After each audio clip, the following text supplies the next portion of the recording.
Bem-vindos a mais um NPA Agrocast, bem-vindos a outubro, 1º de outubro de 2025, entramos no último trimestre e que bom receber vocês aqui. Hoje nós vamos falar sobre clima, mais uma vez, e aí para falar sobre clima, mais uma vez, a gente tem a companhia de Amanda Balbino, agrometeorologista da Ampere Consultoria. Falamos sobre clima algumas semanas atrás, né, Amanda? Bom dia. Sim, bom dia, Fernando, tudo bem? Mais uma vez agradeço pelo convite de estar aqui, de trazer temas aí essenciais para os próximos meses para as pessoas aí do agro, para o produtor rural também. Muito bom. E aí a gente falou da última vez, né, Amanda? A gente falou sobre Mato Grosso, Uhum.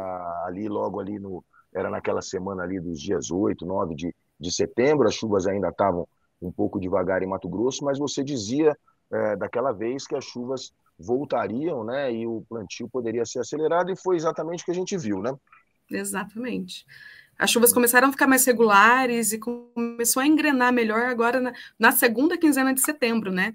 E a tendência é que continue assim, dentro do outubro e também nos próximos meses, até o final do ano, as chuvas vão estar mais regulares também, ali, especialmente no norte mato-grossense.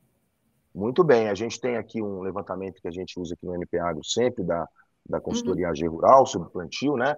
E a AG Rural mostrou agora na segunda-feira que até quinta-feira da semana passada, o plantio de soja, né, tinha chegado a 3,2% da área estimada para o país nessa safra 25-26. Uma semana antes era 0,9% o percentual, e no mesmo período do ano passado era 2%, que mostra que esse ano o plantio está mais acelerado. Segundo a AG Rural, o plantio tem sido puxado por Mato Grosso e Paraná. Muito bem, muito bom. Então nós vamos falar um pouquinho, Amanda, o que nos espera, porque a gente está sempre com aquela dúvida, teremos laninha, não teremos laninha, teremos um laninha forte, teremos um laninha fraco, o que mostram os seus radares por aí? Olha só, nos próximos meses, as previsões climáticas elas estão mostrando um cenário favorável para chuva frequente e volumosa no centro-norte do país. Isso tudo está, sim, associado ao fenômeno Laninha. Esse fenômeno ele deve se consolidar ainda este mês, segundo a Agência Norte-Americana de Meteorologia, a NOAA, ela trouxe aí probabilidade de ocorrência e manutenção desse fenômeno para esse trimestre de outubro, novembro e dezembro. Então, a partir de dezembro, ali já iniciando 2026, nós temos um enfraquecimento desse fenômeno e a gente não vai sentir tantos impactos. Os maiores impactos a gente começa a sentir a partir de novembro. Então, novembro e dezembro, especialmente, chuvas mais frequentes, recorrentes e de uma entrega de volumes mais expressivos também para as áreas do Mato Piba. Entendi. Quer dizer, quando a gente tem laninha, normalmente a gente tem mais chuvas no norte, não é isso? E menos chuvas Exatamente. no sul, que é o que a gente está vendo por enquanto. Então, são chuvas mais regulares no Uhum. centro-norte, né? Quer dizer, eu acho que isso pode ser, claro, se a chuva vem em excesso, não vai ser favorável, mas em princípio pode ser uma condição mais favorável para o centro-norte, e aí é preciso ver o que vai ser de seca, de falta de chuva nesse centro-sul. É mais ou menos isso que a gente precisa Exatamente. esperar.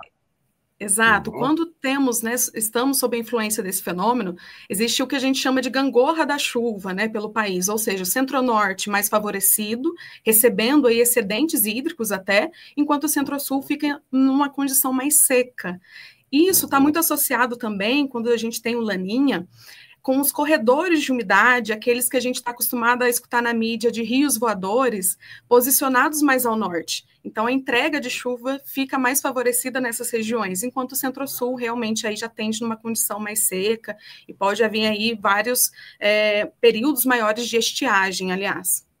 Muito bem. Falando especificamente daquela região que a gente chama de Mato Piba, né, que é aquela confluência entre ali nos estados Maranhão, Tocantins, né, Mato Piba, Piauí e Bahia. Bahia. A gente tem o último ano, a última safra de incidência de Laninha por ali foi 2021-22, não é isso? E a, Isso. Esse ano safra também ele está sendo um dos anos aí bastante similar ao que a gente está prevendo para os próximos meses.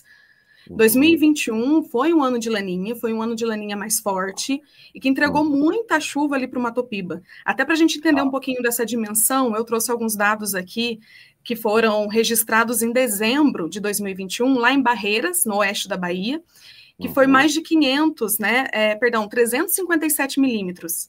E o normal para se ocorrer nessa região, ali para o município em dezembro, é de 185 milímetros, ou seja, quase aí o dobro que ocorreu ao longo de 2021 para o município. Um outro exemplo também, Tocantins, Porto Nacional, que aí sim, esse município registrou mais de 500 milímetros, 578 para ser mais precisa, e o normal de se ocorrer nessa época do ano para o município é de 261 milímetros, ou seja, mais do dobro a entrega. Isso quer dizer que sim, a laninha potencializa acumulados mais expressivos, frequência melhor de chuva para o Matopiba. Mas não significa que nesse 2025 a gente vai ter essa mesma magnitude que ocorreu em 2021. A gente tem alguns outros fatores aí que podem limitar a entrega, né, esse excedente hídrico para a região. Também podemos considerar, né, que nesse ano o Laninha vai ser mais fraco, isso abre espaço para outros fatores também modularem as chuvas pela região. Um desses fatores são ondas tropicais, que na estação chuvosa, né, nesse início aí de verão e também na primavera, eles podem atuar como forçantes que suprimem as chuvas ali para o centro-norte. E também um outro fator é a disponibilidade de umidade. Se a gente não tem uma boa disponibilidade de umidade na atmosfera, não tem muita entrega de chuva também, altos acumulados. Então a gente precisa ir acompanhando e entender como que vai ser a evolução das chuvas ali para o Matopiba.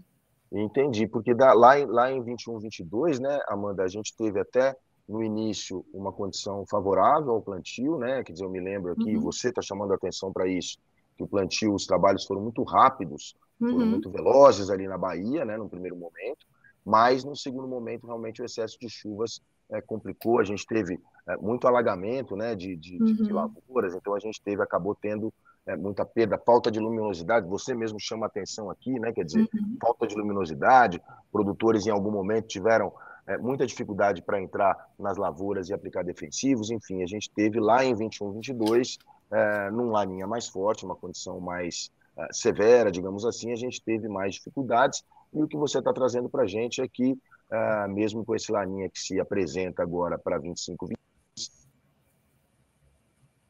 com esse laninha que se apresenta em 25, 26, a situação não tende a ser severa como foi lá atrás, não é isso?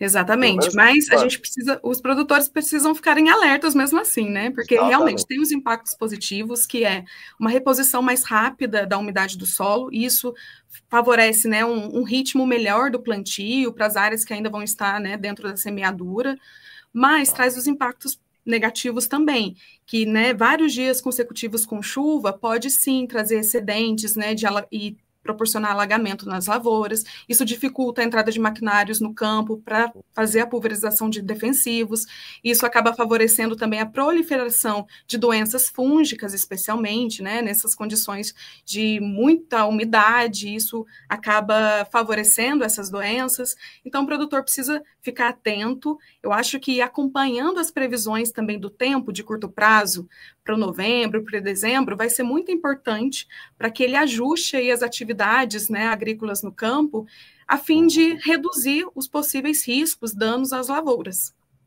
Perfeito. Enquanto você estava nos explicando aqui, eu estava puxando no npagro.com.br uma materinha que eu fiz aqui, baseada nas primeiras estimativas da Conab, né, para a safra 25, 26, e por enquanto, pelo menos, quer dizer, todo mundo levando em consideração os riscos climáticos que são normais, mas, por enquanto, nós estamos falando, a Conab aqui está falando de uma safra recorde, mais uma safra recorde de grãos, né?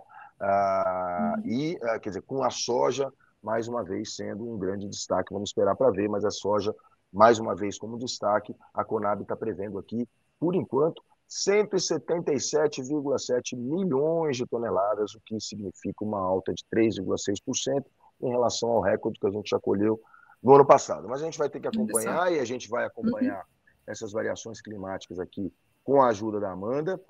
Vamos falar um pouco aí nas próximas semanas também sobre a situação no sul do país, né, com a perspectiva de a gente ter laninha, exatamente, que a gente tem... Porque o cenário é oposto, né, Fernando? A gente vai ter estiagem aí, isso pode trazer danos maiores do que só o potencial dano para o excesso de chuva. Exatamente. A gente lembra que o Rio Grande do Sul, na média, aí, a cada 10 safras em 7 tem problemas climáticos, então mais para frente, nas próximas semanas, a gente vai aprofundar um pouco a análise sobre o que pode acontecer no sul do país com a incidência do fenômeno Laninha.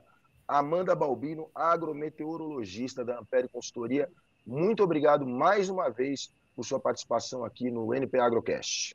Imagina, eu que agradeço e até a próxima. Maravilhas. Lembrando que a entrevista com a Amanda está disponível no YouTube, está aqui no npagro.com.br, está nas nossas mídias sociais. Acompanhe, veja o que a gente pode esperar de clima para a safra 25-26. Muito obrigado a todos, até a próxima.